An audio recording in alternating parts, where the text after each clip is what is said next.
Welcome to Mindset U. On episode 4 of Career Change Fears, we discuss how a work experience that has you jaded with reality can be dealt with.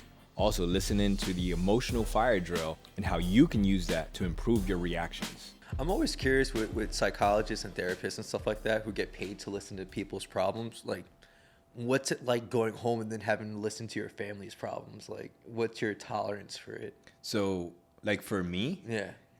and this is I started noticing this because I've been talking to a lot of like therapists and psychologists lately, and what I see is the mindset of that person has a big impact. So for me, my mindset is that of growth, of adaptability, right? And when someone tells me their problem, I don't carry that on to myself, and I give a lot of credit about that to my mom, who told me when I was like, I think I was 13 years old, and all my friends used to always talk to me. My mom one day randomly just says to me, listen to people's problems, but don't take it yourself. Like, I don't know what told her to tell me that. She knew nothing about me. Mom's intuition is fucking unmatched, man. That's great. And that's something that like stayed for me forever, where I can listen to your perspective. I can even shift into a point of view of empathy, but I still look at it as a problem. And by me looking at it as a problem, I'm like, okay. And the fundamental problem of all problems for me is always empowerment. It's like, how do you change something? How do you remain in control here? And that's what I'm trying to give to someone that I'm speaking to.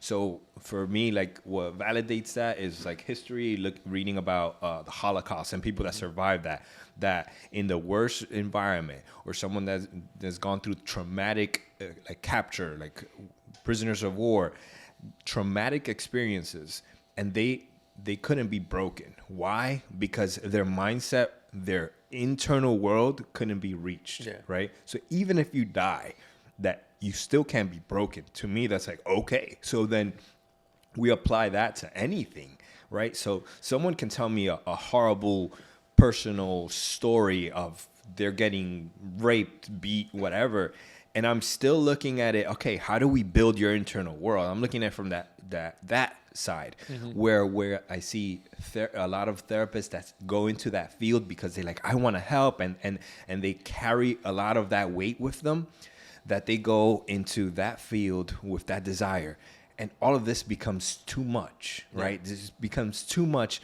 to the point that they become jaded in that career, and they become disassociated, and now they just listen to people, and it's a protective thing that they're not even aware of, that they're disassociated from what they're listening, and it's just like blank, no emotional reaction, because in order to survive, they've adapted to repressing their own emotions on this experience.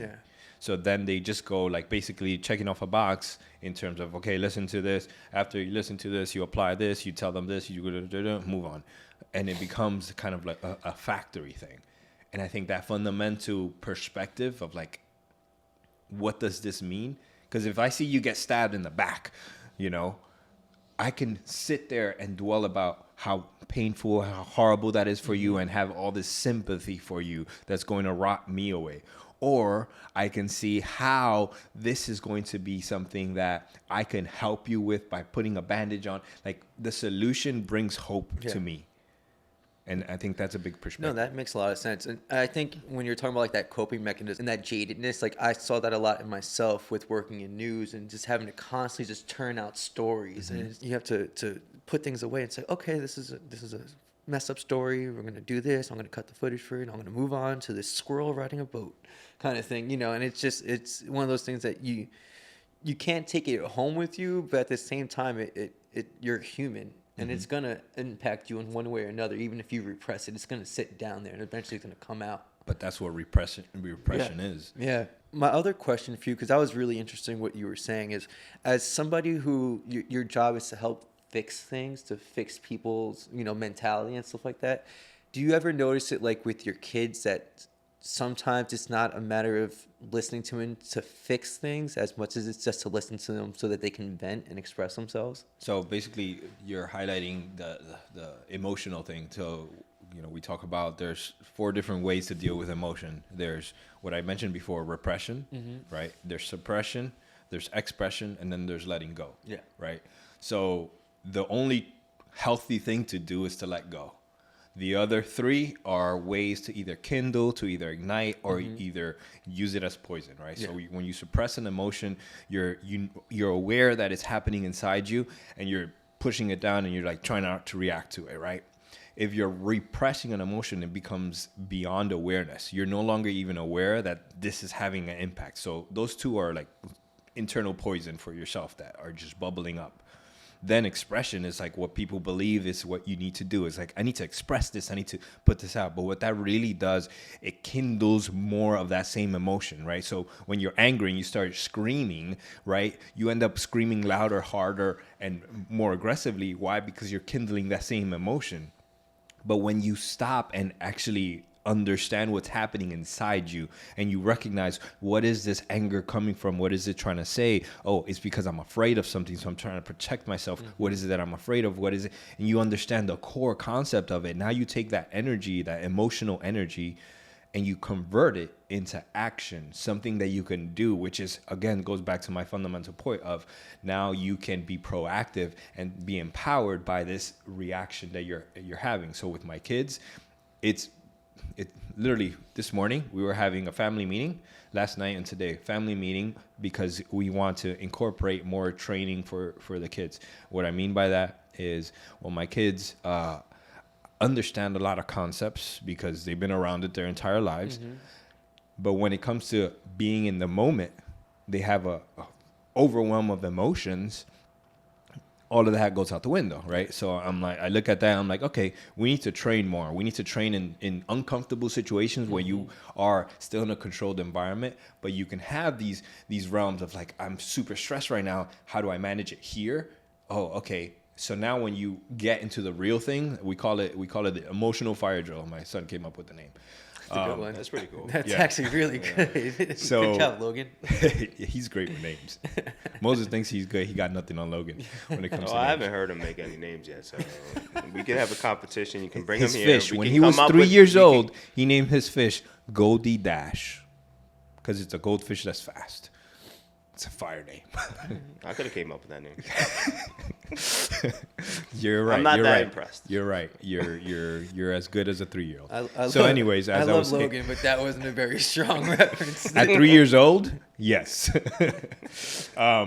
Goldie Dash? I mean, I felt like that's in a cartoon already, man. Anyways, so like with my kids, it's about like that training, and that's the difference. Oh, you think your kids are special? No. They are my special. kids, I try to tell them that they're not special all the time. Yeah. Because they do get arrogant. My son, for example, has a lot of that arrogance that I have. And like the other day, he went off a rant about school is stupid. Why do I need this? I can look up whatever I need to learn. And I was like, shit, I can't argue with that. But there's other aspects. Yeah. Which, by the way, that another story with my kid. So after listening to that argument, he's flipping out. He got real emotional about it. It's like, and they want me to write emails to the teacher, and I have to be super respectful and be all formal. And it's like, why can't I just ask a question? But I have to do all. I was like, okay, I get your resistance. And it was like, okay, so let's do this. For a week, you're going to take the math skill that you're learning at school, and I want you to take ownership of it. You're gonna look up. I'm gonna give you extra time on your computer. You're gonna teach yourself the math, right? He goes, okay, he gets super hyped up. The first day, he spends like an hour. He's like, it's really hard to find the information. And then I was like, what does that tell you? It's like, well, in school, I guess they do that for you, so that makes it easier. I was like, So he found his own value on it. Oh, so teachers are kind of important. Shit. All right. Not just here to it give us goes homework. back. It goes back to his fundamental understanding of relationships. Yeah. Right, and understanding how to leverage relationships. Yeah. I wanted to say something about the therapist and that kind of emotional state that Rancis was talking about. I think it comes down. I think Rancis, and I'm sure if we go back, it almost sounds a little dismissive when saying those things that way, right? Like I don't really care that you have a fucking knife in your back. It doesn't matter to me. Don't worry about it. You got health insurance? Like you're good. You're good. If you don't, then my wife got the needle in the back. If right? not, Like, get me a magnifying glass. get me I got it. But I think what the point is like the idea that something is good or bad, right? This like hard line that happens between good, bad, right, wrong, right, evil, whatever. And I think for Rancis, and this is what I've understood, and I've kind of adopted this kind of mindset and perspective in life too. After many arguments, well, there's one argument in specific that kind of like made me think.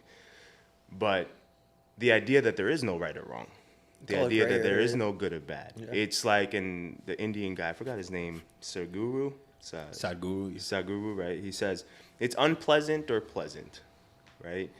There are things that cause discomfort and cause comfort. And yes, a knife in your back is going to be very uncomfortable, I would say. But the idea that that's going to cause trauma and that it is a bad thing that happened to you and now it's changed these circumstances of your life and now your whole life is different, right? You can't move your scapula, so therefore you can't throw a punch anymore and your life is over, right? Like, instead of it looking at that way, that those things are, it's the idea that hope exists and that this thing happened for you. And more attention. To pay more attention, and now you get stronger, you rehabilitate in an even more efficient manner, or maybe you become stronger at punching somebody's face off. The idea that right or wrong doesn't exist. The idea of good or bad doesn't exist. And I think that a lot of times people have that perspective whenever they do something in their life. It's like, no, this is wrong. You're not supposed to do that. Or this is bad. This is a bad thing. And the argument that made me change that was one time we were going to a presentation, right? And we were in Edgewater. Mm-hmm. And I was driving through this parking lot. Rancis was in the passenger seat. And this truck comes out of nowhere. And I'm like, oh, shit. I swerve over. And I'm like, oh, shit, that would have sucked. And Rancis goes, why? I was like, we would have got fucking smacked by a fucking truck. A longer day.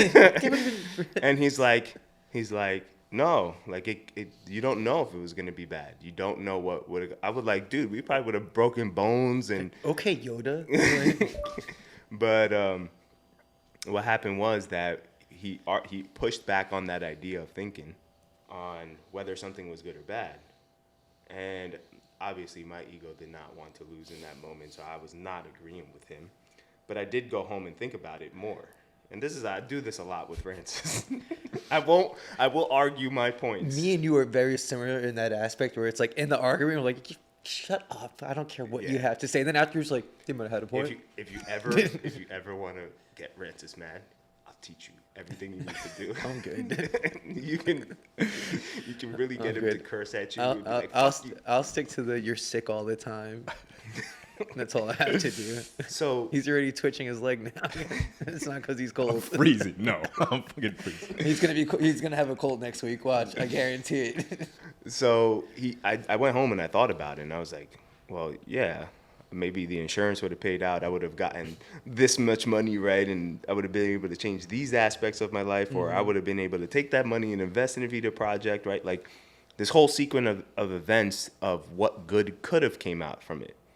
And in the moments when you have that emotional experience, when you're in this kind of traumatic event, it's hard to see that. Yeah. Going back to the stories and going back to what I was talking about is like those support systems. Like therapists have therapists, right? Like they have a therapist because you understand that they have to extinguish these traumatic kind of experiences that they're experiencing from hearing other people's stories.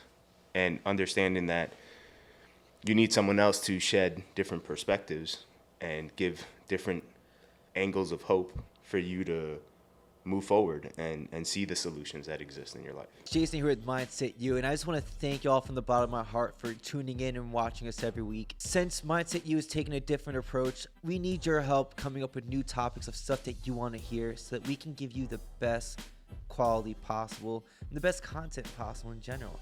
It's fun. Come on, help us out. Help us help you. Anyway, you can head over to vitoproject.com to watch any of the old episodes, any of the new upcoming episodes that are coming. You could also check us out on Instagram and on YouTube and anywhere else that you could possibly think of that you want us to be. Let us know. We'll be there. All right? Thank you so much.